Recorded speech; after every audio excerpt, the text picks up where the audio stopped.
अगर तुझको भी मैं हाथ लगाता हूँ बेटुआ। हाय फ्रेंड्स, तर मी अश्विनी पुन्हा एका नवीन व्हिडिओमध्ये आपल्या सगळ्यांचं मनापासून स्वागत करते. तर आजचा व्हिडिओ पाहून तुम्हाला कळलंच असेल का आता आपण कुठं आहे ते. तर ही आहे मनसर येथील श्रीराम गोशाळा. तर त्यावर भेट देण्यासाठी आलेला आहे. तर बायपास रोडलाच ही आपली गोशाळा आहे. तर मॅपवर टाकलं की जर कोणाला तिथं जायचं असेल मॅपवर आपण टाकलं तर तिथं बरोबर जाता येत आहे. तर जवळजवळ 5 वर्ष झाली इथं ही गोशाळेचं छान पद्धतीने असं काम चालू आहे.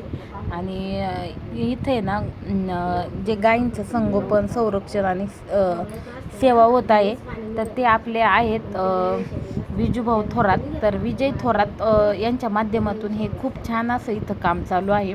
तर जवळजवळ सगळ्या मिळून अशा भाकड गाई आणि ज्या काही दूध देणाऱ्या गायी असतील, दूध म्हणजे त्यांचं दूध काही काढलं जात नाही, फक्त ते वासरांनाच दिलं जातं. पण त्या सगळ्या मिळून जवळजवळ इथं 250 गायी इथं आहेत आणि खूप त्यांच्यासाठी मोठा हा भव्य इथं ह्याचं पत्र्याचं शेड मारलेलं आहे. त्या बाजूने त्यांची पाण्याची इथं पाहू शकता व्यवस्था केलेली आहे. तर बरेच जण ह्या गोशाळेला इथं भेट देण्यासाठी येत असतात. बऱ्याच जणांचे इथं वाढदिवस साजरे होत असतात. अनेक जण इथं वर्षातून एकदा तरी येऊन त्या गायींसाठी काही ना काही करण्याचा प्रयत्न करीत असतात आणि त्या माध्यमातून गोसेवा इथं होत असते. तर प्रत्येकाने ही गोसेवा केली पाहिजे. प्रत्येकाच्या ह्याच्यासाठी हे खूप महत्त्वाचं आहे.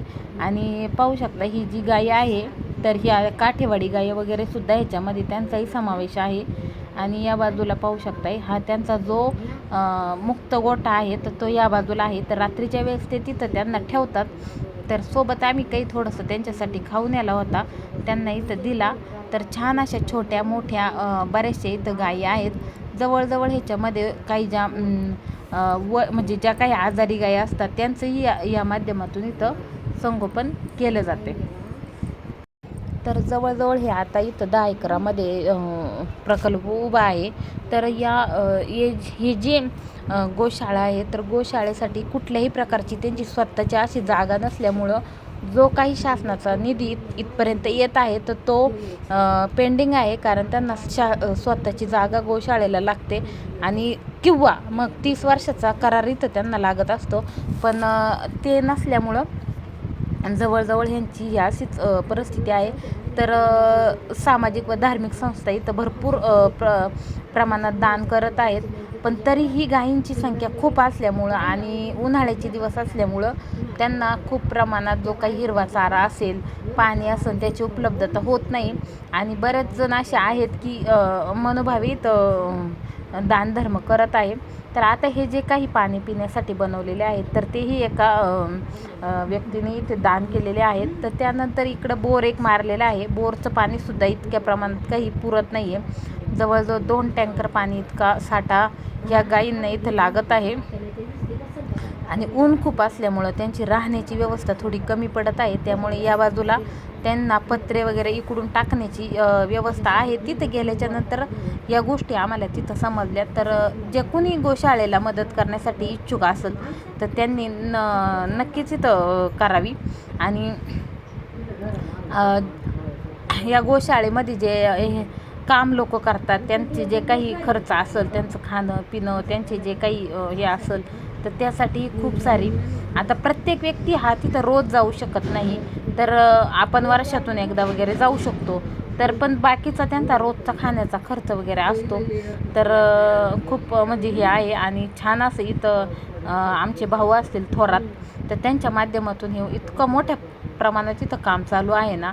तर 1-2 वर्षापूर्वी तिथं माझा जाण्याचा योग आला होता. तर त्यावेळेस जवळजवळ 60-70 गायी होत्या. तर आता डायरेक्ट त्या दुप्पट तिप्पट झालेल्या आहेत, तिप्पट चौपट झालेल्या आहेत. तर आता सध्या त्यांना गोशाळेमध्ये अजून एक व्यवस्था करणं गरजेचं आहे. जो की आता त्याचा 6 महिने ज्या गायी ह्याच्यात चारतात आहेत रानामध्ये. तर आता गवत नसल्यापासून 6 महिने या गायींना खाण्याची जी उपलब्धता करायची आहे ना, तर त्यासाठी त्यांच्याकडं समजा कुणी खाण्यासाठी जो चारा उपलब्ध करून घेतलेला तर तोपर्यंत तिथपर्यंत जाणं आणि तो आणण्यासाठीची जी सोय असती तर ती एका ट्रॅक्टरची म्हणा ह्याची सोय नाही आहे. तर आता तो त्यांचा घेण्याचा माणूस आहे. तर अशा बऱ्याचशा गोष्टी तिथे गेल्याच्या नंतर निदर्शनास आल्या. आणि नक्कीच जे काही ज्यांना काही मदत करायची आहे, जे काही हे करू शकतात तर त्यांनी नक्कीच इथं करा. आणि गोसेवा हीच जनसेवा आहे. गोसेवा म्हणजे गायींची प्रेमाने सेवा करणं व त्यांची काळजी घेणं. भारतीय संस्कृतीमध्ये गायीला माता मानलं जातं. तसेच धार्मिक सामाजिक खूप महत्त्व आहे त्याचं. आणि 33 कोटी देवांचा तिच्यामध्ये असतो. त्याच्यामुळं तिथं जाऊन ज्यांना कोणाला गोसेवा करायची आहे ती करा. हे पुण्याचं कार्य आहे. गोसेवेमध्ये गायींना चारा पाणी, त्यांची स्वच्छता राखणं, आजारी गायींवर उपचार करणं, त्यांना सुरक्षित निवारा उपलब्ध करून देणं, ह्याची विशेषतः तिथं हे केलेली आहे. आणि ज्या काही भाकड गायी आहेत ज्याच्यापासून काहीच उत्पन्न नाही, त्यासुद्धा गायी तिथं बऱ्याच प्रमाणात आहेत.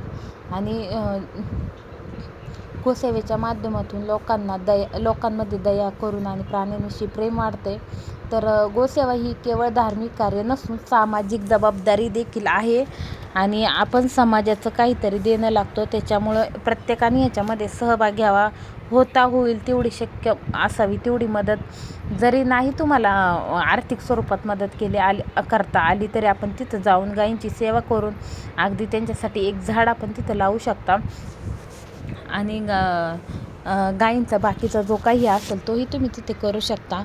गायींचं संरक्षण केल्यामुळं पर्यावरण संवर्धनाला मदत होते. ग्रामीण व्यवस्थेलाही आधार मिळतो. आणि त्यामुळं शक्य त्या प्रकारे गोसेवेमध्ये सहभागी होऊन समाजासाठी योगदान द्यावे हेच सांगेल. तर आता इथं जी काही एवढी गायींची उपलब्धता आहे तर त्यांचं जे काही शेण मिळतं किंवा जो काही गोमूत्र असेल तर त्याच्यापासून शेताला जो काही फायदा होतो किंवा अनेक गोष्टी तिथं धूप बनवलं जातं किंवा जे लोक काही सारवण्यासाठी शेण नेतात, काय उंबरठ्याचं लेपन करण्यासाठी इथून मोठ्या प्रमाणात शेण दिलं जातं. आणि बरीचशी लोक इथं 5-6 लोक ह्या गायींसाठी काम करत आहेत. खूप मोठ्या प्रमाणावर ह्या गायींचे हे आहेत. छान अशी छोटी छोटी हे आहेत. अगदी तुम्ही कधीही इथे भेट देऊ शकता आणि पाहिजे तेवढी आता शक्य सगळेजण मदत करू शकता. हेच माझं या यूट्यूबच्या माध्यमातून किंवा व्हिडिओच्या माध्यमातून सांगणं राहील. आणि त्याचा जे काही फेसबुक अकाउंट आहे श्रीराम गोशाळा मंचर, तर तिथं जाऊन त्यांचं स्कॅनर आहे. जर कोणाला शक्य नसेल त्यांनी तिथंही आर्थिक मदत तुम्ही नक्कीच करू शकता आणि गोसेवेचं तुम्ही पुण्य मिळवू शकता. गायींपासून दूध, शेण आणि गोमूत्र यासारख्या अनेक उपयुक्त गोष्टी मिळतात. शेणाचा वापर खत आणि इंधन म्हणून केला जातो, त्यामुळे शेतीलाही मदत होते. शाळेमध्ये गायींच्या आरोग्यासाठी नियमित तपासणी आणि लसीकरण केले जाते. अनेक लोक त्यांचा वाढदिवस, पुण्यतिथी किंवा सणाच्या दिवशी गोशाळेमध्ये चारा दान करतात. गोसेवेच्या माध्यमातून प्राण्यांविषयी प्रेम, दया आणि सहकार्याची भावना वाढते.